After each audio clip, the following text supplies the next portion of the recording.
چگونه ساخته شده؟ طبق افسانه‌ها یک چوپان در اتیوپی قهوه را حدود سال 850 قبل از میلاد کشف کرد. سرانجام این نوشیدنی به ایتالیا رسید، جایی که اولین کافه یا قهوه‌خانه اروپا در سال 1645 میلادی در آن افتتاح شد. امروز حدود 2 میلیارد فنجان قهوه هر روز در سرتاسر جهان نوشیده می‌شود و قهوه پس از نفت دومین کالای تجاری با ارزش جهان است. عطر و طعم قهوه بستگی به منطقه‌ای دارد که در آن رشد می‌کند و همینطور روشی که سازندگان قهوه برای بو دادن و آسیاب کردن دانه‌ها استفاده می‌کنند. اینجا در کاستاریکا آنها گیاهان قهوه را از دانه‌های جوانه زده شده که برای مدت 1 سال در ظروف نگهداری می‌شوند پرورش می‌دهند و سپس آنها را در مزرعه کشت می‌کنند. از کاشت بذر تا برداشت اول حدود 2 سال طول می‌کشد. گیاهان قهوه در طول 3 روز گل می‌دهند و مزارع را با شکوفه‌هایی که رایحه‌ای شبیه یاس دارند پر می‌کنند.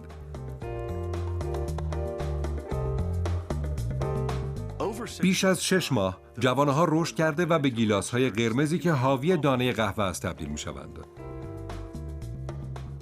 کارگران گیلاس‌های قرمز را برداشت می‌کنند و دانه‌های سبز را رها می‌کنند تا برسند. آنها در 3 ماه آینده 5 بار دیگر برای چیدن دانه‌ها به سراغ هر درخت خواهند آمد.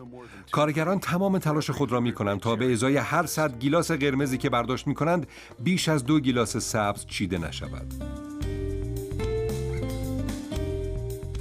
سطل‌های خود را درون کیسه‌ها خالی و درون کامیون‌ها بار می‌کنند. هر سطل حدود 2 کیلوگرم دانه قهوه تولید می‌کند که برای تهیه حدود 200 فنجان قهوه کافی است. هرچه میوه‌ها تازه‌تر باشند، طعم بهتر می‌شود. گیلاس‌های برداشت شده در صبح در آسیاب مرطوب قرار دارند و برای پردازش در هنگام عصر آماده هستند.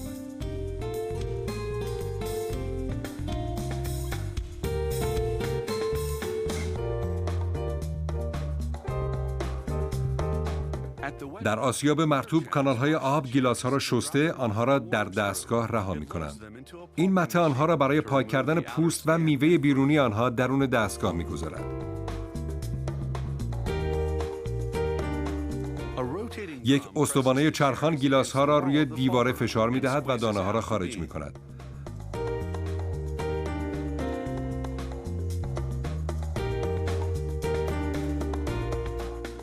دانه ها از دستگاه پالپ وارد آب و 2 سیلندر در حال چرخش بزرگ می شوند.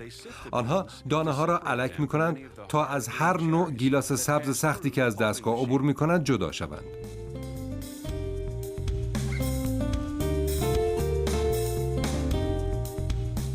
در مرحله بعد لوبیاهای قهوه یا همان دانه‌های قهوه را در آب بیشتری می ریزند تا یک ماده قندی غلیظ را از دانه‌ها بیرون بکشند. سپس قهوه ساز دانه‌های شسته شده را بررسی می‌کند تا مطمئن شود دیگر چسبنده نیستند. لوبیاها سپس در سطل خشک‌کن قرار می‌گیرند.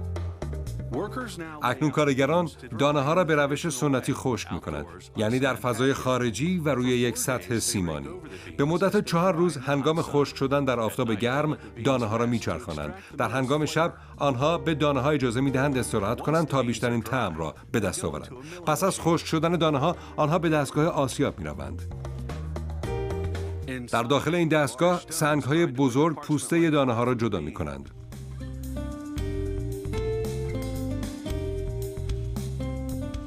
روش‌های خشک کردن بین سازندگان قهوه متفاوت است. آنها از رازشان به خوبی محافظت می‌کنند. دانه‌ها همچنین می‌توانند در استوانه‌های چرخان که دارای هوای گرم هستند به صورت مکانیکی خشک شوند. کارگران از نزدیک فرایند را رصد می‌کنند و پس از خشک شدن دانه‌ها استوانه‌ها را خالی می‌کنند. یک سرپرست آنها را بو می‌کند تا مطمئن شود که بوی شبیه به سرکه داشته باشند. این بدان معنی است که دانه‌ها در حال تخمیرند که نتیجه خشک شدن ناقص است.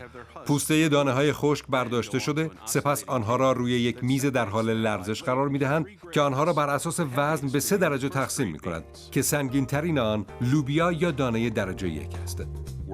کارگران هر درجه را درون کیسه‌های چرمی می‌ریزند. وزن محتویات هر کیسه باید 68 کیلوگرم باشد. سرانجام آنها را دوخته و برای حمل و نقل جمع می‌کنند. در مرحله بعد ما کل فرایندی را مشاهده خواهیم کرد که این دانه‌های قهوه سبز را به یک فنجان قهوه لذیذ تبدیل می‌کند.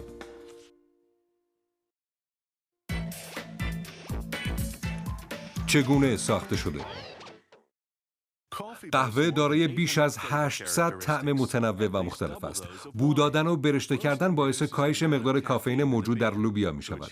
برای دستیابی به یک قهوه مناسب اسپرسو، لوبیا باید مدت طولانی‌تری برشته شود، بنابراین کمترین کافئین را دارد. این عصاره غلیظ آن است که باعث ایجاد اثر و کیفیت خاص اسپرسو می شود.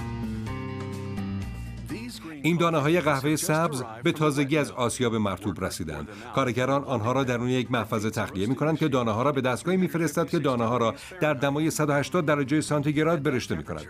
در آن دما روغن‌های موجود در دانه‌ها می‌سوزند و دانه‌ها در کمتر از 20 دقیقه برشته می‌شوند. کارشناس باید دائم پیشرفت آنها را بررسی کند.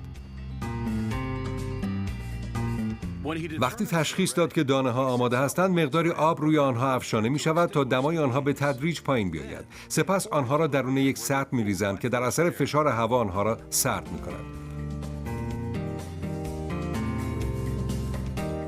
پس از برشته شدن، لوبیا از سبز به قهوه‌ای طلایی و سپس سیاه تبدیل می شود.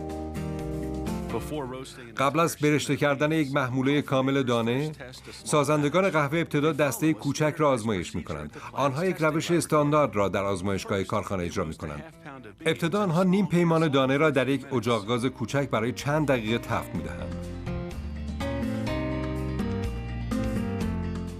سپس یک مزه کننده حرفه‌ای دانه‌ها را اندازه می‌گیرد و آنها را در یک آسیاب برقی می‌ریزد. او 4 فنجان قهوه جداگانه را با این قهوه آسیاب شده آماده می‌کند. 4 بار امتحان کردن نیاز است تا مطمئن شود همه چیز خوب است. 20 مرتبه امتحان نیز برای یافتن منبع مشکلات برشته کردن نیاز است. او کف روی سطح را کنار می‌زند تا عطرهای شدید آزاد شوند. این روش با عنوان شکستن فنجان شناخته می‌شود. او به نوبه خود هر فنجان را بو می کند. این روشی مطمئن است برای اینکه بداند برشته کردن دانه ها مشکلی دارد یا خیر. سپس او کف روی سطح قهوه را بر می دارد. یک جرعه می نوشد. قهوه را روی زبانش می ریزد تا قبل از بیرون ریختنش طعم کاملش را حس کند. حالا او می تواند تعیین کند که چگونه باید دانه ها را ترکیب کنند تا بتوانند یک فنجان قهوه عالی درست کنند. در کارخانه، لوبیاهای مختلف به آسیاب می روند.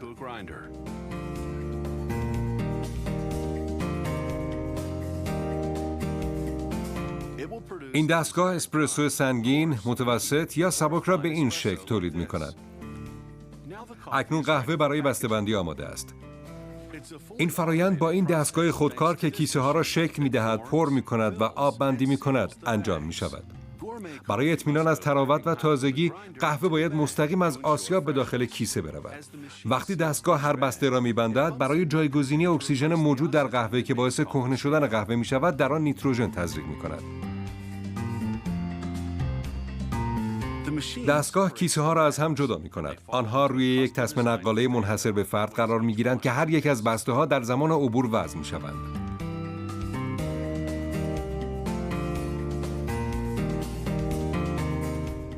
در دستگاه اسپرسو، یک قهوه ساز روش مورد نیاز برای دم کردن یک اسپرسو کامل را نشان می‌دهد. او 10 گرم قهوه را درون نگهدارنده می‌ریزد. آن را محکم می‌کند و سپس در جای خود قرار می‌دهد. دستگاه فشار آب را برای استخراج اسپرسو اعمال می‌کند.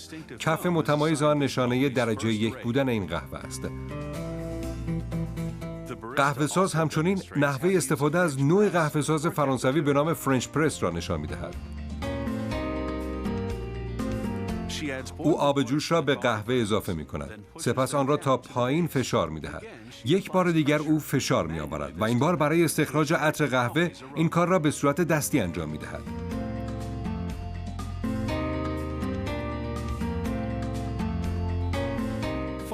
سرانجام او نشان می‌دهد که مردم کاستاریکا چگونه یک فنجان قهوه سنتی درست می‌کنند. او یک صافی نخی را روی فنجان قرار می‌دهد و همزمان با ریختن آب جوش قهوه را با قاشق فشار می‌دهد. مهم نیست کدام روش را انتخاب می‌کنید. با مقداری قهوه برشته شده، هر سه روش یک فنجان قهوه خوش عطر و طعم و عالی تولید می‌کنند.